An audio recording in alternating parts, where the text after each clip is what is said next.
You're listening to the Medic Materials Podcast, hosted by Mike Turek, Emily Yates, Kelsey Coons, and Gerard Cuomo. All are current EMS providers and educators with a combined 30 years experience. Each month, we discuss EMS news, medical science, and review actual EMS calls, bringing many educational opportunities to the listener. Portions of the calls have been altered to protect the privacy and identity of all involved. Hello and welcome, everyone, to the Medic Materials Podcast. My name is Mike Turek. I'm here with Emily, Gerard, and Kelsey, as always, and we are going to be continuing our conversation about EMS mental health here in National Mental Health Month. We had a amazing episode here on the first of the month with Joni Bonilla. If you didn't check that out, the link will be in the show notes or the description of this episode, so make sure to go check that out, because it is a absolutely amazing. You just drink it, Gerard. Just drink it. Don't be shy. I had to look your way to not laugh at that. All right. So it must be known, everybody here but Kelsey, because, well, you know, Right. she's too young. My virgin screwdriver. Right. Is preempting the conversation that we're going to have today with a little bit of adult frothy beverages. So I'm hopeful that Gerard, you won't be too angry by the end of the evening here. Drunk. I'm a funny drunk. That is true, but I don't think you'll be drunk. I think you're just going to be angry. I think this is going to sober you up quick. Yeah, probably will. So as I said, if you want to, be involved with Operation At Ease, or even just find out what Joni is doing with her rescue dogs, please go and find, that episode number 16, Operation At Ease. Listen to it and really take in everything that she has to say, because it is some great information. So before we get started, Kelsey, your rig check. Don't look at me. Oh, she is looking at you. Don't look at me. What'd you do? I hit my vape. Oh, okay. The face he made because he's being conscious about it now.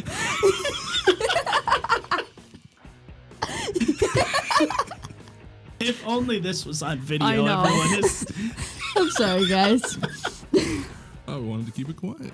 You failed. Little did I know. I made too much eye contact for that. Way too much. One glance. That's it. Okay, guys, and just as New York has legalized marijuana, we have officially reached over 420 subscribers on our YouTube page. So thank you to everyone who has subscribed, and make sure you subscribe. Our next goal is to get to 450 subscribers. Go check out our Teespring page to purchase some of our Medic Materials merch, and you can also support us by rating and reviewing the podcast on whatever streaming platform you listen from. If you have a cool and interesting call that you want to hear us review on the show, fill out the Survey Monkey below and somebody will be in contact with you. And today, we would like to shout out our listeners in Dublin and Illinois. Yay. Woohoo! Dublin. I told you, there is a growing international audience to this show, and it's really fun to actually see like all the little blips pop up. That's pretty cool. We should get a map. It is really cool. I have a map. It's on a computer. That's how I know that people listen in Dublin. No, but put it on the wall so we can all see. I like the Irish. Who doesn't? Not many people. I like my people. Yeah, I know, right? Mm-hmm. Yeah, it'd be weird if I didn't. Yeah, that would be kind of weird, yeah. Self-loathing. Yeah. So, in all seriousness, though, to start the discussion, what I really wanted to focus in on today was stress in EMS, how it builds, and how it turns into post-traumatic stress. Because there's, in doing the research for this episode, I quickly realized that our way of life, our, organizational, cultural structure of EMS literally sets us up to fail and has a greater potential to cause post-traumatic stress for the EMT, paramedic, fireman, whatever you are, than any other business that I researched today. Which once I go through the actual physiological changes that your brain undergoes during stress, it will all be clear. So we all know, stress in small doses is okay. it's actually very helpful. It gives us a burst of energy. It gives us focus, right? It's that whole fight or flight kind of thing. And it really doesn't matter whether the stress is you're running from a bear or you're giving, care to a sick and injured or whatever the stress caused was. If you're running from a bear. Well, yes. I'm just saying stress in those types is a good stress, right? It's good stress that you're running from the bear. Right. Right? You run faster than your buddy. Right. As long as you can get your foot out, you're fine. I'm screwed. But we all, we've all heard that chronic stress is bad, right? But no one ever really tells you why it's bad. So I wanted to go through all of the physiological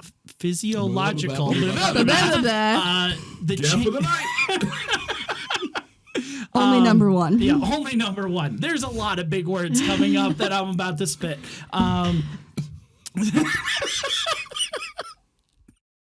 This is why we don't record in the afternoon, guys. We fail miserably. But chronic stress can actually affect the brain's size, the structure, and the functionality of the brain itself. And when we start having a stressful response, that stress originates in a location called the hypothalamus pituitary adrenal axis. I know, little thing in your brain, thing in your kidneys. There's no acronym for that. It's HPA. Okay, so there is an acronym. I would have never even asked that. That's what we're gonna go with. I'm just it's medicine. Yes. It's it's an abbreviation for everything. In the aviation, it is an abbreviation for everything. Of course. So we're gonna say the HPA, but it's the interaction between adrenal and endocrine glands, both within the brain and the kidneys. Okay, that is where your stress is actually originating when your brain says, "Hey, fight or flight mode." This is what activates. Okay, this HPA axis. So when the axis is actually activated, your body releases cortisol. I can hear you breathing. All I hear is, I can hear you breathing. Gerard, just stop. I could stay awake. Just to hear you breathing. No, Ben Affleck, bad. I should have went to bed. Yeah, you probably should have. So when this axis is actually activated, your body releases cortisol. Cortisol is a hormone that is directly responsible for the sympathetic nervous system's fight or flight response, along with epinephrine. It's your stress hormone. It's your stress hormone, okay? So when cortisol, and this is the big part. Again, there's number 2. We should have a running tally. There should be a ding when I fuck up. Yeah. You done did fuck up. Our paramedic course instructor would be proud. Oh yeah. I'm a rotor. So when cortisol is at sustained high levels, okay, and this is where we are at as EMTs and paramedics, right? We are at a constant high state of stress, right? And we'll kind of get into the reasons as to why later in the episode. But this high level of sustained cortisol leads to an overdrive effect in the amygdala within the brain. In the what? The what? Literally, I did not misspeak. You can't ding me on that one. Can you do that one more time, though? The amygdala is part of the brain. I don't think I've ever said it like that. How do you say it? I don't know, but it's not that. Ain't that the part that makes alligators ornery?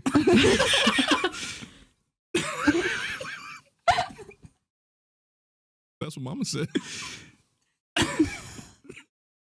Sorry. I can't today. Sorry. I'll just be over here. Can't even drink or I'm gonna choke. So this is the part within the brain that actually controls fear. Okay. Now the hippocampus is Ding. Yeah, dang. The hippocampus's electrical pathways break down, leading to difficulties in learning, memories, and stress control.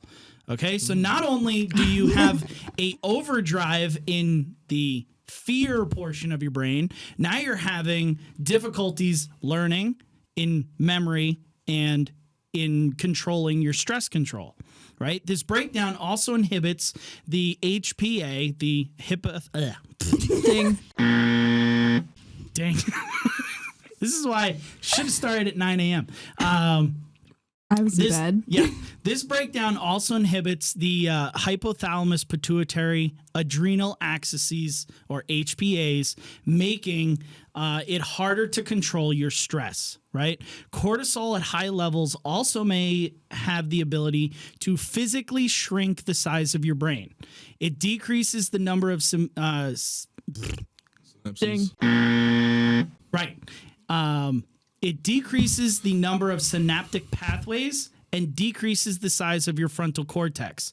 Now, your frontal cortex, when it shrinks, leads to issues in social interaction, judgment, decision. Ding. Wow. Decision.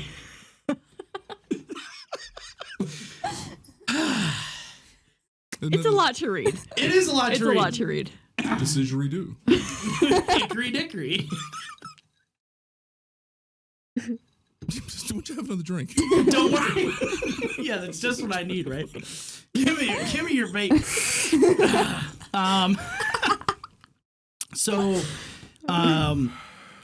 With the decreased size in your frontal cortex, it leads to issues in social interaction, judgment, decision-making, and concentration. It may also lead to a decreased number of brain cells produced within the hippocampus. So the 3 you already have are now no longer functioning. right. So when I was gathering all of this information, right, and it's a lot to break down, I literally had one thought and one thought only. And you had an amazing thought that I didn't even think of, Em. Like, I was thinking our business as it is culturally and, how we organize all of our structures within paramedicine is designed to make this possible. Mm-hmm. Right? We are at a heightened level of stress all the time, no matter what. And we are increasing levels of cortisol all the time, which is making all of these things possible.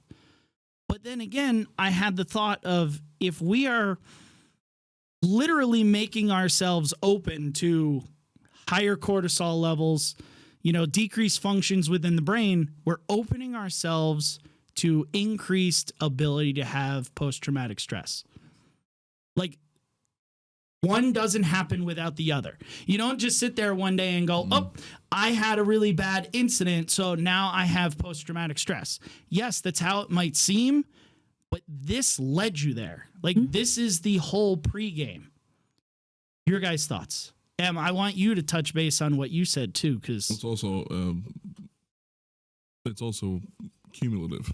Well, and not only that, we're creating an environment. So we all of us at this table have bitched about the salty providers. Mm-hmm. This makes more sense. We have an environment that creates salty providers. Yeah, the guys that hate the world and, But we always say, like, oh, once you've been doing it 20 years, yeah. You get those salty providers. Like, yes, because their brain has physically changed. Yeah, pretty much. Yeah, they're just going strictly on fight or flight. And, from my understanding of how things, work because of my own issue, you end up, when your brain checks out like that and produces all these extra chemicals, you end up in this almost continual state of stimulated sympathetic nervous system. So your brain literally goes, the neural pathways that normally go, the front part of your brain and all over the place and, make you do, good judgment and all this good stuff. They all get cut off and you end up with primitive brain. And you have pathways that go from primitive brain back to where the part of the brain that makes you do shit. So it's basically like being, in that heightened state 24/7. There's a saber-toothed tiger behind you at all times. And all your decision making is based on that. So. And we can't live like that. Like, that's the thing. Like, and that's what really opened my eyes to the actual science behind the changes, right? It's not so much that, people are getting saltier and have these episodes and whatever. It's our culture, right? What our operational system within EMS is structured like is legitimately creating the problem. But yet either nobody knows or they know and just don't care because it fills a seat, right? Yeah. And there's a truck to go out on the next run, right? And that's kind of where it makes me really angry in the fact that we all sit there and go, how can we prevent? And I will go into some statistical data on post-traumatic stress in EMS. How we always say, how can we prevent these traumatic episodes? How can we prevent people from breaking their mind and stuff like that? Well, here's your answer, right? We don't have to look very far. Here is your answer: the physiological chemical changes within the brain. Yeah, and I mean, along with that, maybe a more proactive approach to mental health versus reactive. You had a bad call. Okay, well let's get you some help and let's do that. I mean, not that any agency actually does that. Yeah. But it's not even just the bad call, because if you think about it, and yes, you're stressed on a bad call. Yeah. You get that. But what about when you're at the building and you're waiting for those tones to drop? Yeah. You are stressed. You're ready to go. You cannot tell me that you're going to get the same night's sleep at the building waiting for Absolutely a call not. as you are at your house. Yeah, absolutely not. No, you're heightened. And the fact that it's all cumulative. Right. You're rubbing off on me. You're welcome. Dang.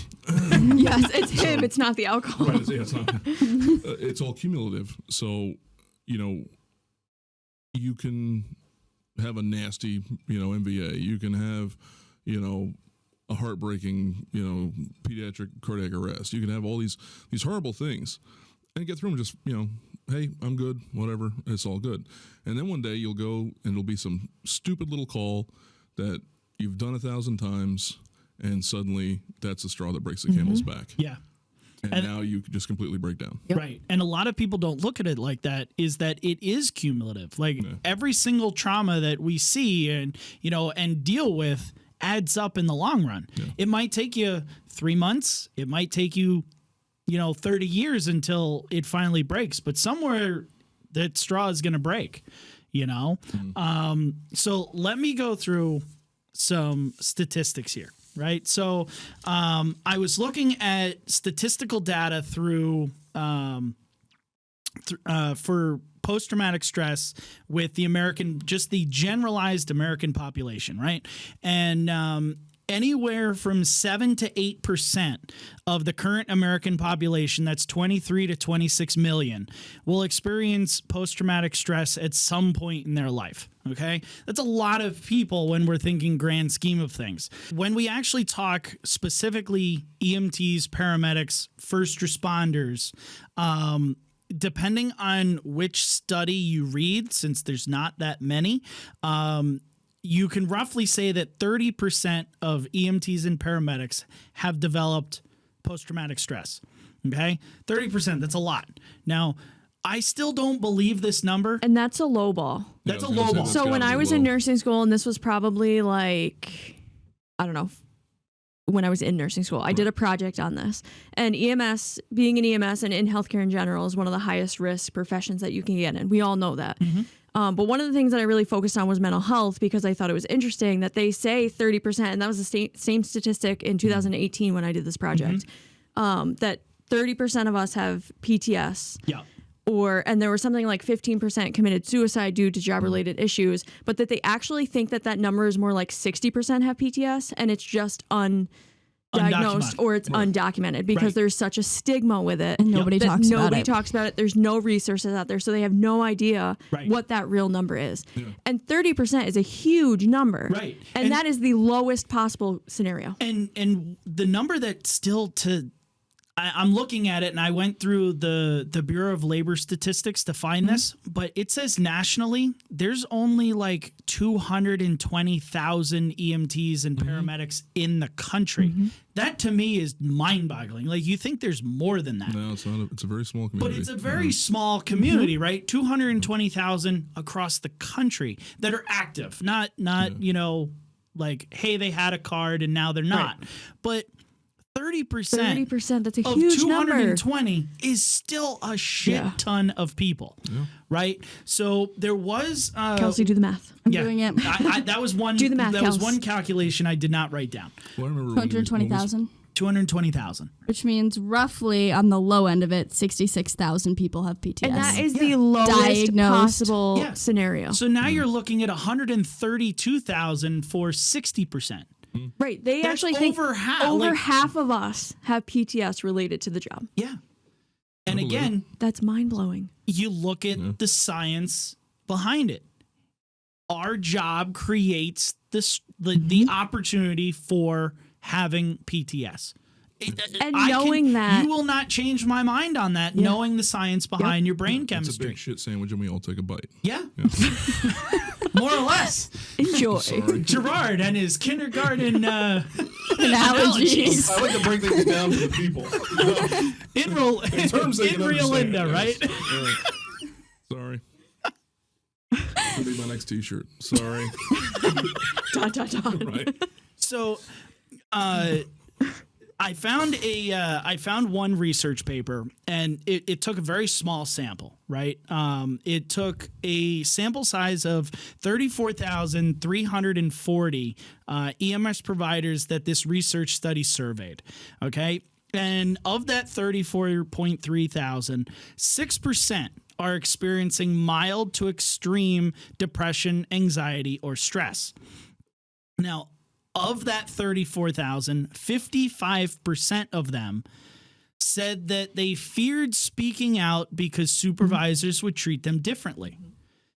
45% of that 34,000 said that they feared a coworker would label them as something weak, useless, whatever it might be. Oh, we hear it all the time too. Yep. You know, And oh, 30, you need a thicker skin, man. right? 2 weeks ago. Yep. 2 weeks ago, I did a cardiac arrest. I will always cry on a cardiac arrest. You want tears? Look at Emily.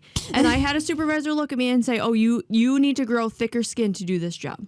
Wow. Yeah. As if you've never done this before. Yes, fair. Right. But and the fact that that's the time to be a human being. right, you are allowed to have feelings. You're allowed. I don't care. I will cry for 16 years. Every single cardiac arrest I've ever gone on, I have cried. 100%. Good for you. Thank you. Good for you. Yeah, it was weird. Like for me, you know, I had that bad one, and I didn't cry, and I didn't know why, and like it went for, I remember it was like weeks or something. It was a while.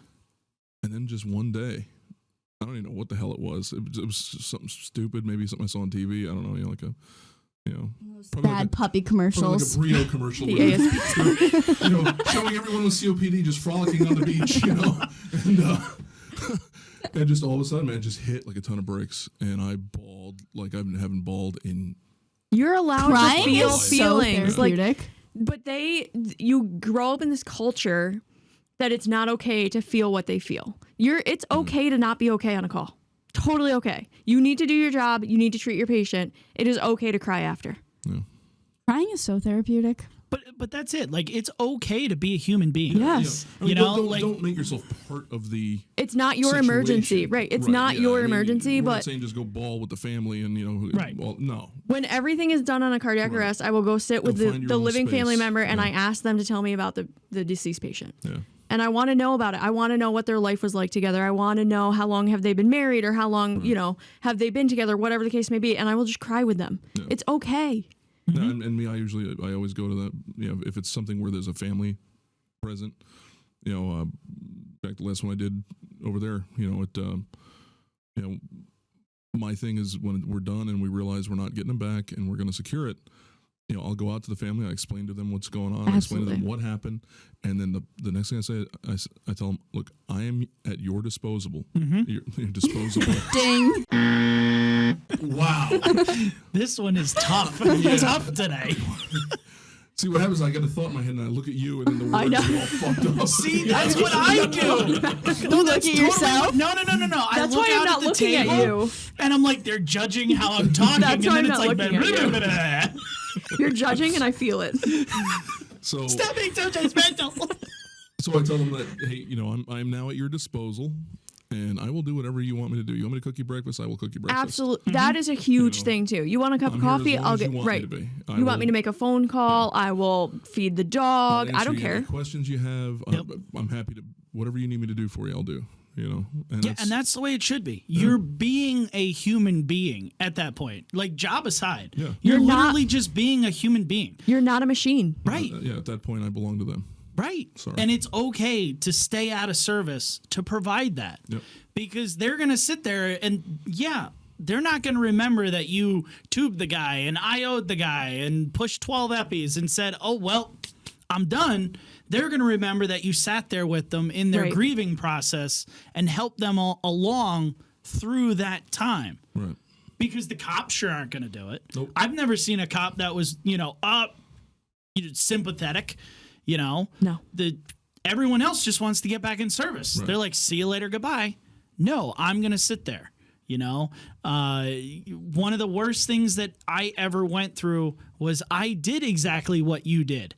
I have a tendency to sit on scene and talk with grieving families and explain to them really what I did and what was going on and give them closure. Give them some sort of closure instead of just pack up and buy. So they understand that everything humanly possible on this planet was done for them. And don't talk about it in medical terms. Nobody knows that. Right. No, I know. Nobody knows that. Well, see, I inserted the IO when I first came through the door. Be a real person with them. Right.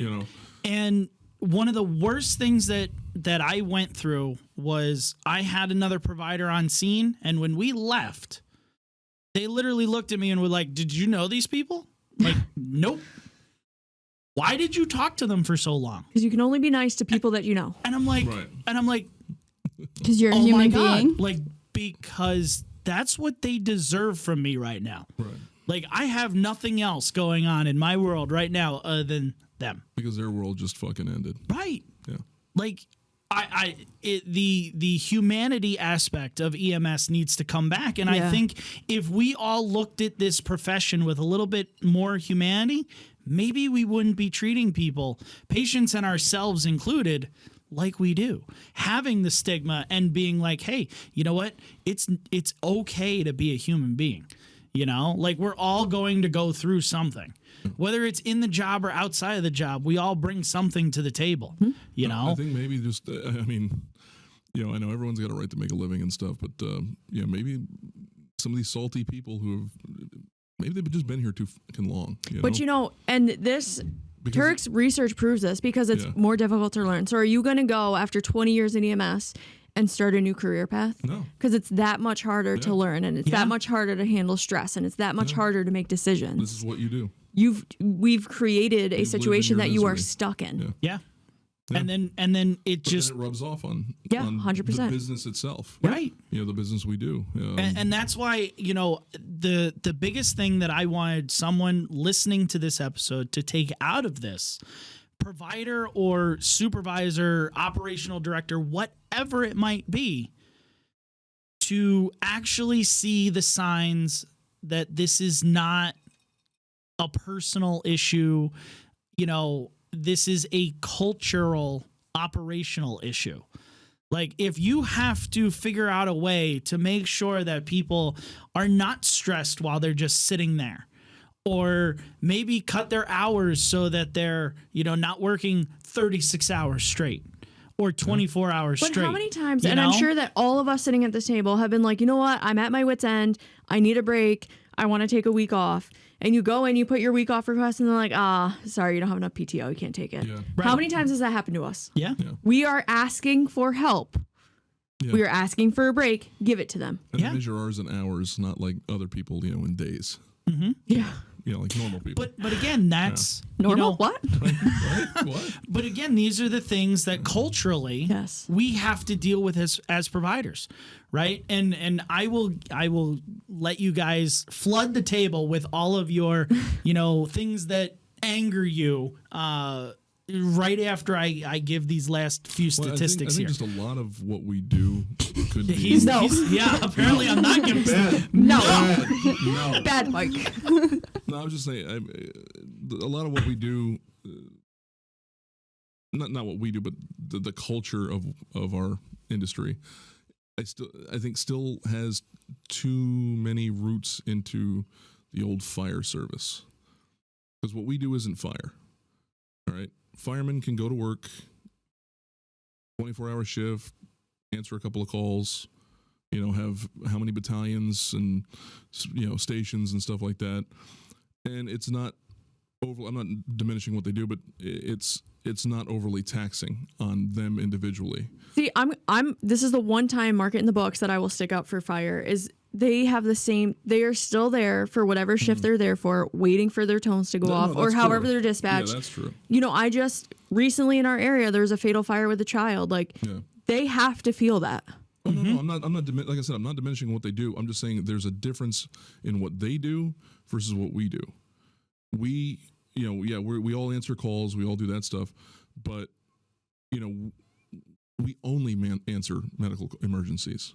They might get how many fire alarm activations. Okay, well that's a call for them. The next crew, the next battalion. Yeah, but what happens when they go to that fire alarm activation and oh man, it's XYZ high school again, and all of a sudden it's fucking real. No, and now you have 100 high schoolers. I think that's almost. I mean, how many times do we get a medical alarm for the same person? You're oh, it's just so and so again, and you go and you're oh fuck, they're actually sick. Yeah, no, I get it. It's being at that heightened sense, but I think EMS shouldn't continue to model its operations the way fire does. I agree. They're two different services. Right. It's different. I'm with you on that. That's the point I'm trying to make. I'm with you on that. I get it. I'm trying to figure out a way to do it without diminishing one from the other. But yeah, you know what I'm saying? So, so 24-hour shifts doing EMS, not really a good idea because every study on fatigue and, has all come out and said, but 18 hours of straight, work, you have the cognitive function of someone who blows a .08. Mm-hmm. So, now you're adding how many more hours beyond that, and then a holdover because of a late call. Right. I don't really want a drunk person working on my family member. But again, we don't look at it like that. Even though the scientific data backs it up, how many agencies can you name that have outlawed 24-hour or longer shifts? None. Right? No. I know of one, and they still allow people to do them when they need help because at the end of the day, in the business, they want somebody in the seat. Right. And they don't care about our mental health. They don't care about our safety. Right. They want the shifts filled. Right. And these are those cultural issues that need to be addressed, right? Yeah. It is a cultural problem. It is I don't even want to say it's the mental health problem anymore. It boils down to culture causes the mental health decline. But I tell people all the time that are getting into this, in this culture, you will work endless hours. Your boss will call you. You'll always take the shift because you want the money. It's not worth your mental health. Yeah. You cannot put a price tag on that. So let it go. Yeah. That shift will be there next week. There will always be open shifts in EMS. I always. It's not worth it. Yeah, I always try to, and I know most of the time it falls on deaf ears, but anytime there's a, you can tell someone who's kind of, fresh out of the box. Mm-hmm. And, they're talking about, picking up this shift, picking up that shift, working, 3-4 different places, and it's I had one at the. I want the experience. Well, at the place I'm at now, we had one the other day. He was, going on and on about this, that, and the other thing, plus his volunteer with the fire department and all that stuff. And I'm like, I actually just stopped and took a second. I was like, you need to do yourself a favor and you need to stop. Yeah. Take time for you. He's like, I just worked 100-hour week. Well, I'm like, really? That's not something to brag about. That is not something to brag about. Yeah. But in this industry, yes, it is. Yes. Right? Straight up, he looked like shit. Black rings under the eyes. I mean, his uniform was, all unbuttoned and disheveled, and you know what I mean. It just kudos for wearing one, I guess. I mean, there were some buttons buttoned. You know? Were the So. shoes Polished. Laces undone. he fails. Because he probably saw it from somebody else Yep. who was Drives me super salty. bonkers. Yeah.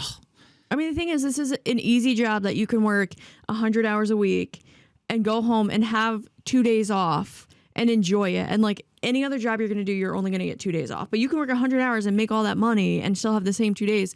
It's not worth it. No, it's This not. is so much more stressful than a 9 to 5 office job. And like they have their own stresses, but Right. That's just it's it. just not worth your mental health. You know, this and that's kind of where I'm at now. Is you know, I recognized through my own little journey that it really comes down to risk management, managing your exposure to the Yep. shit. So when my But it's true. when Like my shift is 12 hours, at the end of that, and they go, "Hey, would you mind staying for another 4?" I go, "No, Yes, I would mind. bye bye." Yeah, Yeah. exactly. You know? Your boss calls Is you and there- like, yeah, you want to help them and you like everybody there, but no, it's not worth it. No, you said risk management, and I think that's a great term because my wife, when she flies, if they ask her like, "Hey, we want you to do an overnight shift," right? Her shifts are 24 hours, so now they're asking her to come in early. 12 hours, right? This Right. pushes her to a 36. They're not allowed to do 36s unless Ding. Wow. unless they have a risk management that passes, right? So they actually fill out a risk management form at the end of their 12 hours Right. to see, like, can you go further? Right? Did you just get your ass slammed? Right. Right. for Did you 12 do hours straight? did you do Yeah. 3 calls? Did you get X amount of sleep? What is Right. your risk to reward benefit of staying? If their risk is higher than the benefit, she goes home. See, I think that would be a great That's amazing. huge. that would Yes. be a great thing to actually mandate, because we're never going to mandate it ourselves. Right. This is why we need stuff like that from Higher up. somebody, you know, above our agencies. Yeah. But that how many has times have oversight. you been on the end of a 16 and they're like, all right, you're going to go on this long distance transport. And Right. if you looked at the boss sending you on that and was like, oh, you know, I'm really tired. Oh, Like you're we had a fine. really busy day. Are you refusing this transport? Exactly. If you're refusing, just go home. We'll discuss this later. Blah, blah, blah. You're going to get punished for it. Like, so I'm saving you because I'm not going to crash your ambulance with a patient in it and I'm going to get punished for it. Right. Exactly. Like, it's not worth it. Guys, I'm telling you, go home. Yeah. Go home and take the punishment because it's not worth the $300 fucking transport. For real. Really, when you look at it, there needs, like you said, there needs to be kind of this top down Regulation. Somebody has Not to so protect much us like- from ourselves. Well, and that's it. Like, Somebody has to watch out for us. I don't know. I 'Cause don't we won't know. do it. We'll work the 100-hour week. Fuck Right. it. I don't know if it's like Easy. Fuck it. I don't know if it's like a regional standard, an agency standard, or like a state standard that should be like, hey, these are the rules. Everyone get on board, or I would actually pound love to a see pound it. I sand. would actually love to see it come out of DOT at the Yeah. federal level. But see, that's the thing. Like, I don't know because every state is different, right?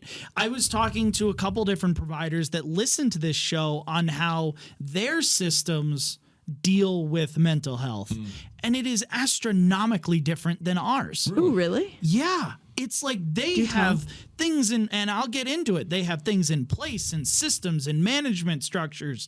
And it's like, oh my God, they care. Really? Right? But here, Where is this, Fantasyland? seriously, you literally look at it like wanna go in our fancy. area and you're like, oh, okay, well, I guess I might as well, do that $300 Medicaid transport and then go home, contemplate suicide, and blow my head off, right? Because that's where we're leading Right. people in our system. Because Gerard, as you know, there's no help out there for people. No. There's no safety net Right. for us, right? I mean, I've literally, when I had to raise my flag and, wave my white flag and say, I need help. Mm-hmm. And they looked at me like I had 5 heads and they were like, Well, what do you mean you need help? What do you expect us to do for it? Well, I need something because I ain't right. And they're like, well, we don't really have anything. We'll have to look into it and get back to you. So 6 weeks later. Yeah. Yeah. Which for some people can be too late. Right. Which, you know what? I'm actually grateful because the person who did it fought like hell to get it for me. because there was nothing in place, and she had to literally like grab people by the freaking nose and kick them in the ass to get them to freaking Good. get through. Good. And no, but it took her 6 weeks. But the fact that you Bless have to her. do that. Yeah. Time out. How do you grab someone in the nose and kick them in the ass? Like, there's two different sides of the body. Like, You gotta pull back. Yeah, You okay. gotta pull back. Is it like this? it's doable? it's doable. We'll try it. You gotta do some yoga first. I'll record it. Do We'll put it on the yoga, show notes. Stretch out. Make sure you stretch out. You don't You don't wanna hernia. Don't want to snap a hammy. Yeah. That's all I could think about. Like her wet bandage. Like that's literally. I can't get past all my brain. Well, the two of us are like wet bandits. Dude, sweat you and bandits. I know. We're like, what the fuck is a wet? What? I listened to that on my drive when I was in Pennsylvania, and I was hysterically laughing. And I'd keep turning around and be like, is my sister still bandage. asleep? Is the dog still sleeping? So can you restart? Because I missed everything after the wet bandage. All right, so let me just get through this last statistic here. The and it kind of has to do with what I brought up, the suicide rate, right? So U.S. suicide rates are roughly 40,000 adults per year, and that's American, just everybody, right? Right. We're all just killing each other. Right, it's Killing ourselves. killing ourselves. Ourselves. Now, No. Take No, a drink. Take no. a drink. Yeah. No. No. I know where this No. is going. No. Nope. That was yesterday when I was on the plane and I was almost like, COVID. And I was like, no, Kelsey, no, you're crying. You can't say You're that. in public. You're in public. You can't make those jokes. Now, Well, I was watching the paramedics do their half jog thing they had going on. I was like, Kelsey, keep it in your head. No, See, you're still able to proud. make that judgment call. yeah, that You're not in filter's this been long enough. Pretty gone. soon you'll be like me, where you just like have a condition open. Your mouth is trying to say something, you're consciously trying to fight it. He gets Tourette's because he's trying to hold back so much. So last statistic here, the U.S. suicide rate is roughly 40,000 adults per year, while around 13 million, that's 3.9% of Americans are supposedly contemplating suicide. Now, again, I'm assuming that's a rough number because how many people are going to be like, yeah, I contemplated suicide, right? Unless they're seeking help in some form or capacity. However, EMTs and paramedics are 7 times more likely to contemplate suicide per year than the general public, right? So you're thinking, 220,000 of us, there's 3.9%. Again, that's a lot of people. That's Go, Kels, do the 20% of our population. And that's a low ball. And I that's a can low guarantee ball. you that's a low ball. Right. These are rough estimates. Not 0%. Right. Because they don't know. Not everyone comes forward, as the last, survey showed. There's a stigma enough with take EMS out of it, just mental health in general, and then put mental health in EMS, and it's 10 times worse. Right. And What you got, here, what do you got? 8,580 people. Yeah. Like, that's unreal. And that's, again, low ball. Right? These are the things that I'm hoping this show kind of addresses, right?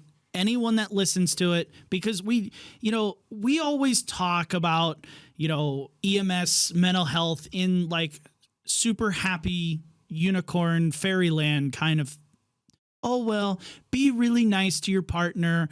Look out for them. If they're looking like they're kind of irritable and hear that, maybe you should see them and talk to them. But do we really get down to the nitty gritty science of it and affect positive change?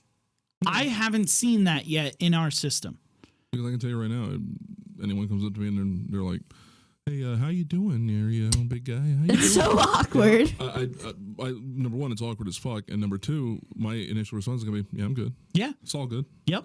And But I think that also take it. into account, so like anytime there's a new employee and they go on what I consider a difficult call, which is probably a lot since I cry in every cardiac arrest, I feel like I can gauge that pretty well. Take them in a private room and like tell me about it. Like, what are your feelings about it? I do that on every single call for a new person that I think is overwhelming for them. And that doesn't mean that it has to be a dead body or a murder, something like Right, just fun and, you know, just in the something news, anything. traumatic, something that Anything. Watching somebody get intubated is like super traumatic if you've never seen that before. I've never seen that before. No? No. Man, it's because I take all the airways. Whatever, Gerard. Yeah, enjoy your air raid training, bitches. Ooh. So I think we've you know, hashed out a lot of the things that really frustrate us about, you know, the management of EMS mental health. Is there anything that we, you know, haven't really bashed down? You've been very quiet, new Kels. girl here, Kelsey. So, okay, there's one She's- thing that does really bother me. It's when people say, like, you'll get there. You'll get to the point where, like, you're not excited for the tones to drop. You'll get to the point where, like, you come in and you're like, hate it's going to that. be a bad day. Yeah. Like, what if I don't want to get to that point? Right. Like, I I say get every that day I'm that I brand new, but, like, I don't want to get to that point. And the fact that you're already telling me that I'm going to get to the point where I hate being here, it's just, Right. like, sad. There's perpetuating the badness Yeah. of the culture. Like, we are preempting, Yes. like, hey, guess what? You're going to hate Don't this. worry, you'll hate Stop this job. being the ray of sunshine that you are and turn into the salty fuck. The miserable. Eventually, you're Right. going to hate just picking up the old lady. I say Like, every single day that if I go into my EMS job and the tones drop and I'm like, fuck, I don't want to do this, I'm out. Yeah. I am tapping out. It is not worth it. I will pick every old woman off the floor. I will pick you up from the the old bathroom. lady are so sweet, too. Anybody. I don't care. I don't care what it is. I will go to that overdose for the 7th time this week. I don't care. Yeah. That is our job, and I love it. And When you like, stop loving it, get out of it. and like for me, it's, you know, overcoming fear every day. Like, because like you said, you know, the that fear thing takes over. Constantly watching It's your back. constantly in my head. And, you know, like driving to work, I will put on like the hardest of hardcore, like Slipknot freaking, you know, shit to try to freaking just get hardcore before I go to work. And then every time, you know, the tones drop, you know, in my head, it's like, You're in a mosh pit. in my head, I know. Well, your heart drops a little bit. yeah. Every time those tones go off. I tell myself, you Deep know, breath. Their emergency, not yours. I'm You got just- this. Yeah, I'm just Yep. gonna do it. Mm-hmm. I'm just gonna do it. Fuck the fear. Fuck the fear. You know, don't listen to that little voice, and you know, that's telling you, hey, you suck. And Are you sure you want to do that? yeah, Is you that the sure you right wanna do that? choice? Right. Yeah.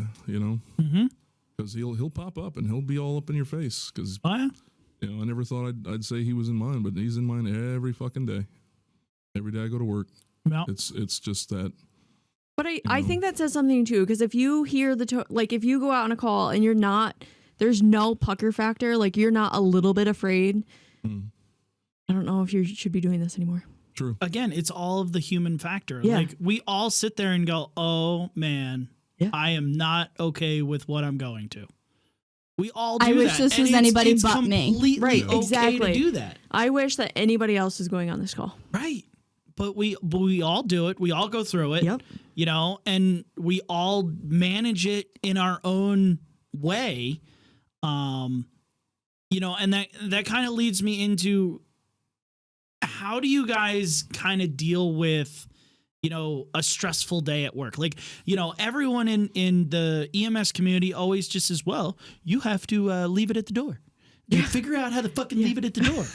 Well, how do I leave it at the What door? fucking door? What magic unicorn door are you talking about? fucking, you know, walking through that I've missed? Because I'm not near that door. I haven't seen that door. I don't know what the I'm fuck not I'm in supposed that to do with building. this. I'm nowhere near that fucking continent. It is not, you cannot sit there and not take it home.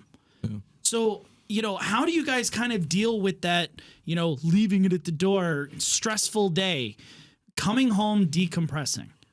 You know, my way is I will always tell all of my EMTs, all of my partners, all of my EMT students, as soon as the call is over, Coke and Skittles. Get me a fucking Coke and a bag of Skittles. And that returns me to, like, okay, Back to your baseline. I'm okay. I have sugar. I have caffeine. I'm happy. I'm good. But that doesn't ground me. That's like the Band-Aid that you slap on to get through the rest of the shift. Right. Right. But once I'm like, okay, I'm clocked out, I'm going home, there's ways that I kind of return back to my ground. And I kind of sit there and, use that electricity analogy in that when we come off of these stressful shifts, we are arcing all over the place. Our emotions, Dang. our emotions are arcing all over the place. And we need to reset ourselves to ground so we're not arcing, right? And I find ground in going to the store, buying like a whole bunch of really nice produce and meats and stuff. And I come home and I literally come home and I cook myself like a really, really good meal. It could be 2:00 in the morning when I get home. I am cooking myself like homemade steak, potatoes. God, you're such an adult. Yeah, like I don't sit there like Damn. yeah. And then I'm gonna typically try that. within the next 2 days, I go fishing. Like, and that is how I return myself to being normal again. But that's just kind of the way I figured it out. Is there ways that you guys have figured out how to deal with that stressful day? I push it down on a nice big knot in my stomach. Yeah, and then I have to beat it out of you. Helpful ways. Helpful ways. That is the anti-helpful ways. Find what you like, though. Actually, I'm sitting here thinking about it, and I'm like, I'm trying to think of something that I do. I like crying and napping. So I like feeling it. Like, you're allowed to feel these things. So before I go home, I also think, and you might think the same, Tarek, I think it's helpful that my significant other knows exactly what this is like. Oh, yeah. Because they work it. Yeah. So that's a huge stress relief for me. But on my way home, like, I will stop at some body of water because I love the sound of water and feel whatever you're feeling. Mm-hmm. You're allowed to feel it through, go home, cry it out at the river, pond, ocean, wherever the fuck Drive you are. a couple back roads. Yeah, it doesn't matter. Like, feel it, go home, talk it out, and then I go fishing with it the next week. Yeah, and that's I'm it. with Like, you. if we are all three of us, because you don't have anybody. I don't right now. count. You have a dog, but eventually you might have find us. some. Yeah, you have us. I call Emily crying. Every day. But all I of have us shown really up before have crying.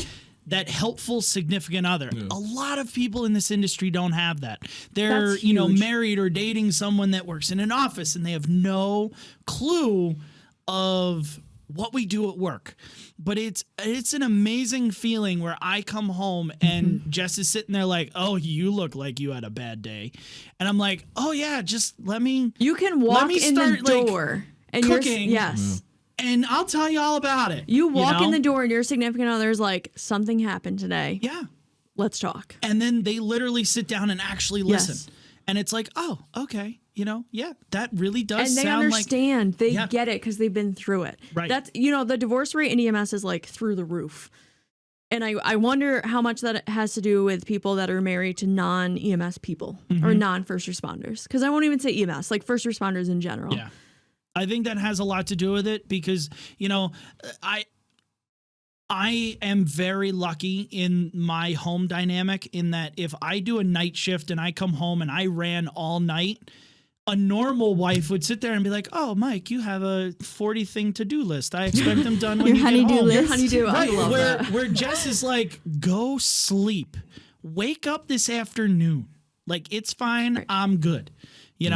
And having that, a lot of people don't have Right. that. And that's sad. And I hope that one day their significant other can understand what we do so they're able to sit there and be like, "Yo, you had a rough day, go sleep."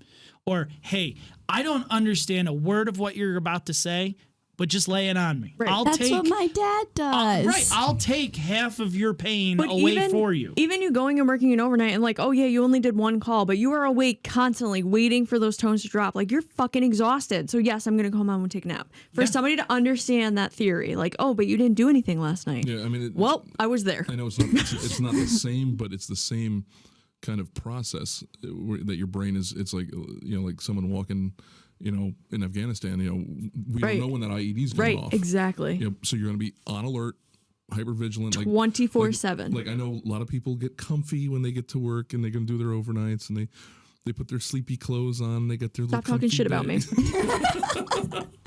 Me, I literally throw my rucksack down on the bed and I leave my boots on and I just lay down until something happens. I'm in I PJs. can't sleep with I socks. can't. Heated I can't, blanket. because the moment Socks is the issue for the me. moment I decide to take my shoes off and start to get comfy, that's when shit's going to happen.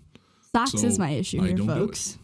Plus, I don't want to be comfortable at work. I want to work, and I want to go home and be comfortable at home. I don't want my workplace to be my home. Fair. You know, but I think another thing that I found myself on my little journey to the magical land of Oz was the manifestation of resentment for people who don't do what I do and have normal lives and are just going about their day and doing shit, and I'm like, fuck you just because you don't do what I do. Whoa. No, so I can honestly say we never talked about that. So 2 weeks after I had a really nasty thing, I ended up having to be at a wedding party. And we're doing the rehearsal dinner, and I'm sitting there at a table, and there's all these fucking people around me.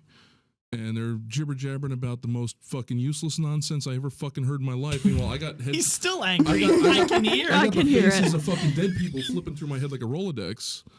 And, they're serving fucking spaghetti and shit. And I'm like, wow, that makes the same sound as something else I just dealt with. And looks like it too. And I'm literally there completely quiet, stewing, because I have to be with these fucking scumbags in my Normal people. Right, normal people. Fuck normal people. Some people without These are issues. the thoughts in my head. I'm literally sitting there thinking these people are fucking scumbags. They're normal people. They're normal. Yeah, There's living nothing their wrong with lives. them. Yeah. But in my brain, it was fuck you. And I literally didn't say a word the whole fucking night. And when I was asked later, hey, how come it was kind of noticeable, like you didn't really interact with anybody? I'm like, what the fuck am I going to say to them? Because you don't want to know what's in my mind right now. My response was, what the fuck am I going to say to them? Yeah. What am I going to tell them that fucking shit looked just like the fucking brains of this one dude? No fucking way. Fuck that shit. They don't know what the fuck I mean, literally, like, the F words, like, literally, it was the dam opened and the F words were just flying. And I was angry at people who did nothing to me. Yeah. There was nothing to be angry at them about. They were You were just angry normal because they people. didn't understand. They didn't understand. They don't understand. So Right. it's not their fault. And what a blessing that is that they don't Right. see those things when they look at a plate of spaghetti. Right. That's a Now blessing. I'm never gonna see spaghetti. I'm the same. all for that. Like my least favorite question. So when people are like, "Oh, what do you do?" I'm always like, "I work in healthcare." I don't tell anybody exactly what I do. You have no idea. Yeah. But they're all like, "What's the worst thing you've ever seen?" Why would I ever want to relive that? Yeah. Why even ask that? Stop. Do never ask that. What's your favorite thing? What's your And you know favorite what? call? Ask me that. If you're an EMS, fire, first responder provider, don't answer that question. Just look at them with a stupid freaking face and just walk away. You know what my always go to is like, well, your worst call and my worst call are probably two different things. Yeah. That's always my answer. And like, I will never answer that question. No, I don't either. Because you don't want to know. I just say something stupid or funny. Same. They're like, oh, what's your worst call? I'm like, Mickey Mouse. let me think about that. That guy that stubbed his toe 3 times in one day. Oh no, it was the No, I still. it's the 3 a.m. old lady with toe pain, or something like that. No, I'd probably have to go with the guy who they found a dildo in his ass when they rolled him over. I mean, that one would probably be mine. That one I That would be remember. the worst call. That also happens way more than you think. Oh, yeah. There's way more creative things than If you're dildos. listening out there, please don't put things in your head. Unless it has a handle. Unless there's a way You of need a retrieving it. handle. Right? Tie it off. Use some paracord. I don't Get care it. what. This dude was laying on it. He was not getting it back. So No, I mean, Oh, God. but My again, poor I mean, brain. that's something that I don't think a lot of people think about, but I know from personal experience, like I said, I mean, you just heard the amount of F-bombs that flew out of my mouth, just thinking about it, because I was angry with myself later for thinking that way, and then you go into this vicious cycle. You resent them, you hate them, and then you hate yourself for thinking that way because now you're not right. There's something wrong with you. You can't hate yourself for your brain processing the way it Yes, you can. processes. You can. yeah. Okay, well, you shouldn't. right. Right. And but that's it. Again, these are looking at the science behind it. We see why, Right. feelings of anger and irritability and moodiness and resentment all And those synapses manifest. that are normal are gone. Right. And all that's left are those pathways to the fight or flight part of your brain, Right. the primitive brain. You know, and these are the things that culturally we need to fix. And I think we all should, you know, sit down one day and come with a list of ways to fix the culture. Like not just spitfire, but actual literal ways, full episode on how to fix the culture. Because I think it can be done if enough EMS providers sit there and go, hey, this is a problem and here's how we're going to fix it. We have the ability to come together and make change. No matter what agency, no matter where you are located, it can be done. Yes, I know, Gerard, you're shaking your head like the almighty greenback is making. I know. Yeah. It can be done. It can be. I will not sit here and admit defeat that it can't be done. I will concede the point that it can be done, but I will also point out that this is, for the most part, yes, I know there's many non-for-profit and all that stuff, but at some point it's about money. Yeah. And it's about, if you're going to take money to put towards something like mental health, which we can't tangibly see and feel and hold in our hands, then that means we're taking money away from, you know. Yeah, but you can see people buying the restock of 5x9s and all that good stuff. The non-sterile 5x9s. Right. Yeah. Made in China. But you can see people spiraling out. Non-medical masks. Right, yeah. Go ahead, Kelsey. You can see people spiraling out. I mean, you can see the dead person that just killed themselves. Like, you can see it. Yeah. Whether it's not as obvious as a broken bone, but right. I'm remember also like... Remember what Dan's son said. Right. You literally break your mind. Right. Yes. Right? But you can see that in other things. Like, right. I'm going to tell you right now, every person that I work with, I stalk their Facebook. And the second that you start to post shady shit, I'm like, are you okay? Mm-hmm. You okay, bro? Do you need to talk? Come over for a drink? Right. Whatever. But that's the way to do it, right? Peer-to-peer is a way that you can actually combat this, because you don't feel judged. Right. You and I are going through the same thing. So if you came up to me and was like, let's talk, you're way more likely to do that than even if your boss was to come down and be like, are you okay? Like, go fuck yourself. You're the one sending me on these fucking transports. Yeah. Right. But you need to have the atmosphere of humanity, right? We're all coworkers and we might all not like each other and we might all, you know, like not play nice in the sandbox, but we're all there to do the same thing. And we all have to sit there and go, hey, you know what? You don't look so well, right? Like one of the biggest things that I did going into this past work week was sit down with every single person in our agency that was there over the weekend and literally just be like, hey, how you doing? Not so much because of an agency, issue that arrived, but because of a personal issue that dealt with the agency. And I sat there and was like, listen, I know what you're going through. It's not affecting me so much as it could be you. Talk to me about it. How are you feeling? How did you deal with it? Whatever. That's where it starts. The peer-to-peer is where it starts. Sitting on the back bumper at the hospital and putting your arm around your partner and being like, yo, that was fucked up. Yeah. What's in your brain? Because this is what's in mine. And just start talking. Yeah. People will sit there and talk to you. I feel like me, I know my MO is, in the moment, I'm still on the playing field. So even after a shitty call, it's my brain is still going over the call and I'm still in like mission mode. And it isn't till that night or a couple days later or even a couple weeks later where all of a sudden it'll manifest. And then I'll start thinking about it more on a human level. And that's usually when he's like, what's going on? What's wrong? And I'm like, nothing. Like, come on, what's wrong? Liar. Nothing. Don't lie to me. Like, don't lie to me. Here, have a green dragon. Like, okay. Yep. Okay. True serum comes True out. Serum, yeah. Oh, yeah. Okay.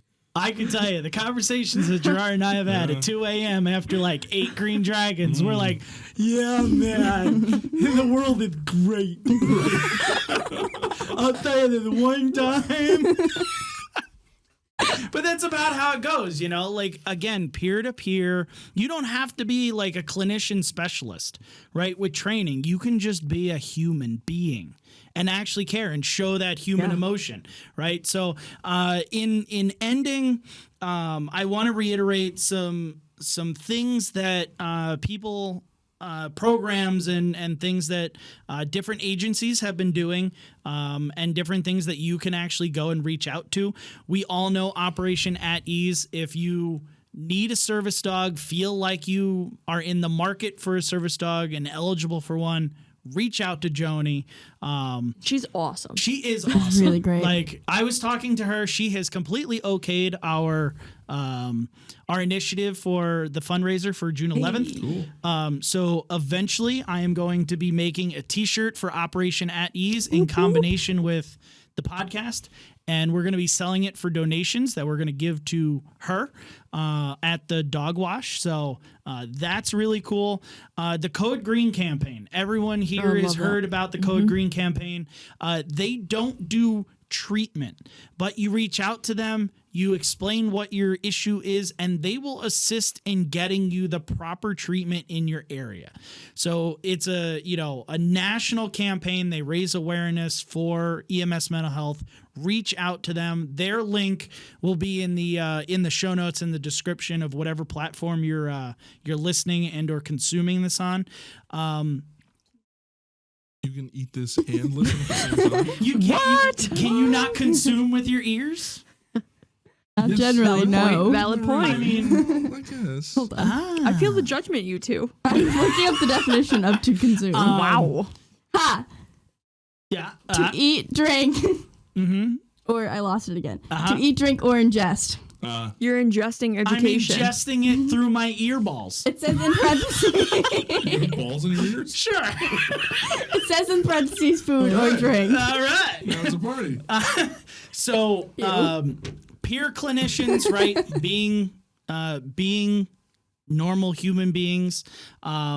Have you guys ever heard of EMDR treatments? Yes. So EMDR. EMDR treatments is something that was actually brought to my attention through one of our listeners. It's actually an eye movement desensitizing and reprocessing psychotherapy. It's a treatment. That was not what I thought it was. Yes. Yeah, So no, me either. I thought it was something else with I was going to trees. start that before COVID, but So this is actually Good. there are people that are certified as clinicians for EMDR in this one agency that this listener consumes the podcast in. And yeah, I'm going there again with my earballs. chocolate covered. No, I'm not going to do You it. don't go there. No. I was gonna say white chocolate, but they don't like white chocolate. I was just going to say, you know what you got if you got balls in your ears. That's true. So I'm going home. EMDR is it's a psychotherapy treatment originally developed to alleviate memory trauma. And they've actually adapted the program for first responders. So that's awesome. that's something to look into. TRE is another one. It's tension and trauma release through certain type of exercises. And that was another one that was brought to my attention that they use in this area for this service area. Damn, where do they work? I want to go. How many people do you know Jesus. that work in this field that Well, that's just exercise? it. I mean, like, how do you get to these things? Well, and that's it. So these two, the EMDR and the TRE, are actually national programs. They find clinicians that are in your area and bring them into your agency. The other two that I found were actually through the Marcus Luttrell Foundation. Yep. And yes, it's more geared towards veterans, but EMTs and paramedics have been actually utilizing some of this therapy, and that's trauma-informed yoga. Sold. So it's a way to do Stretching yoga. is the best part of the day, guys. that I guess, reading into it, you're doing exercises. Exercising helps actually expand the hippocampus, which helps decrease all of those, functions where it, I don't know, whatever I said in the beginning. It decreases the bad stuff. Yeah, it decreases the bad stuff that happens in your brain. So trauma-informed yoga, and the accelerated resolution therapy, which is geared to reduce fear, panic, and distress without having to like sit there and talk about what caused the trauma. You don't have to sit there and go, well, I was a part of this. Well, see, that was my right? biggest thing with the whole, the stress debriefings and all that crap. I know we didn't really get to talk about it. But Notice I didn't bring that up. But I yeah, did that I mean, for a reason. Yeah. Yes, the critical stress debriefings are still a thing. Now, I did research on those, and they were actually developed in the 1970s with fire departments in mind. In 83, they were developed for the EMS side of things. By 87, fire departments and EMS said this fucking doesn't work. It doesn't. It doesn't. So they started moving away from them until 9/11 hit. Yes. And then there was such an overwhelming need for therapy that no one fucking knew what to do. So they brought all it just back. said, let's just go back to what we did before. Yeah. But really, the research shows that there's actually no benefit to it.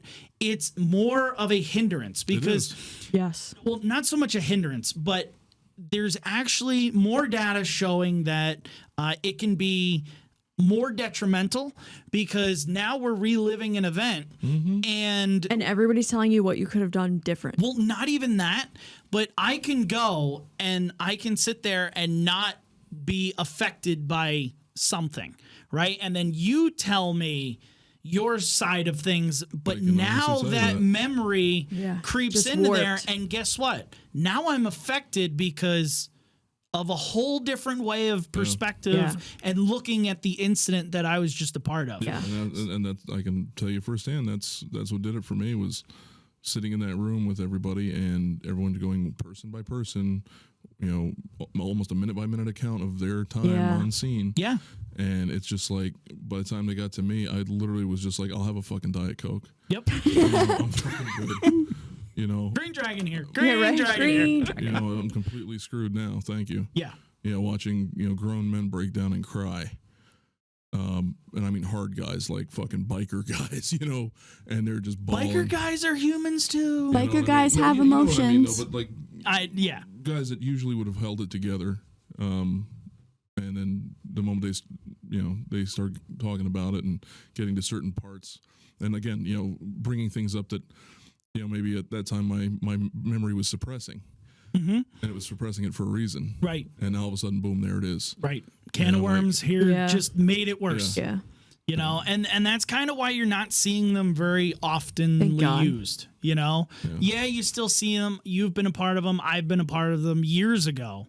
The worst is the mental health professional they have in the room. Yeah. It literally is the worst, because you get done saying anything and they're literally just like, well, thank you for sharing, and let's go to you next, and it's like, Did you just negate all of my Right, feelings? right. I just like, poured yeah. my Can you entire help me? heart out are to you you. fucking here? Yeah. You know what I mean, dude? Yeah. What did they doodle on their pad? Right, exactly. Like, can you don't show wanna me? know. Can you share with the class, please? Probably a picture. Definitely a flower. It is what it is. Yeah, no, that was the worst part, was the mental health Reliving. professional. Mm-hmm. Because then when you ask them a question, like, okay, so it's been a week now, and How does that shit's make you feel? Shit's like not sitting right with me, and like I ain't feeling too good. So, what's the deal here? Well, it's good that you brought that up, and you need to give that a lot of thought. And well, let's get some. Everybody takes their own time. Right. Right. Yes. Right. And I'm glad that you brought these there's, politic, canned answers. Right, there's Thank you. There's fresh donuts over there. Yep. The Yeah. politicians will be in a minute. Yep. And have a nice You'll day. get your plaque and shut up and go to your next fucking call. Yeah. Yeah. It's about how it works. Yeah. So if there's anything else, guys, anything else to leave the table? That was a pretty fucking shitty note to leave it on. I mean, if anybody out there feels like there's nobody to talk to, like, message us. Yeah. We're real people, I swear. No, for I promise. For real. I mean, We do have We faces. obviously like to talk. So. Yeah. Obviously. And honestly, there is a way to contact me directly. If you go to the Medic Materials Facebook group, there's actually a mentor tab now, which you can click and actually join me on Messenger, like Facebook Messenger, directly. So if you just need to talk about a call Vent or it out. reach out Yeah, or for real. whatever, I will listen. Like, I'm not going to sit there and be like, oh, well, you just should just, get thicker skin, go die somewhere. Right. You should literally like reach out to us or reach out to an organization that can help you. Right. Don't be afraid we're not going to use it as, like call review fodder. Right. Right. Also true. Not. I will be 100% HIPAA compliant. Yeah, something like that. Do not worry. But that's a different story. And that's it. Like, use this as a platform for change. If you're feeling like you need to, get something out of there, message one of us, message the show, email the show, info@medicmaterials.com. Like, there's ways to reach out so, you don't become another statistic. Reach out to Joni, reach out to Code Green, reach out to your agency and push them into helping you. In my short time, I've had 3 people I know kill themselves. So not something I want to have. Don't be another statistic. Yeah. I just realized a really sad thing. My first day of EMT class, they put up a picture of this girl who was in the paramedic program and then killed herself. And that was the first thing they showed us. Yeah, I wonder who that was. Yeah. Gee, I wonder who that was. It was still a really sad opener. Yeah. Yeah. Yeah. It should be, though. Especially It should be. She sat 3 seats in front of me for a year. And one behind me. And was my EMT skills instructor when I was a brand newbie. Yeah.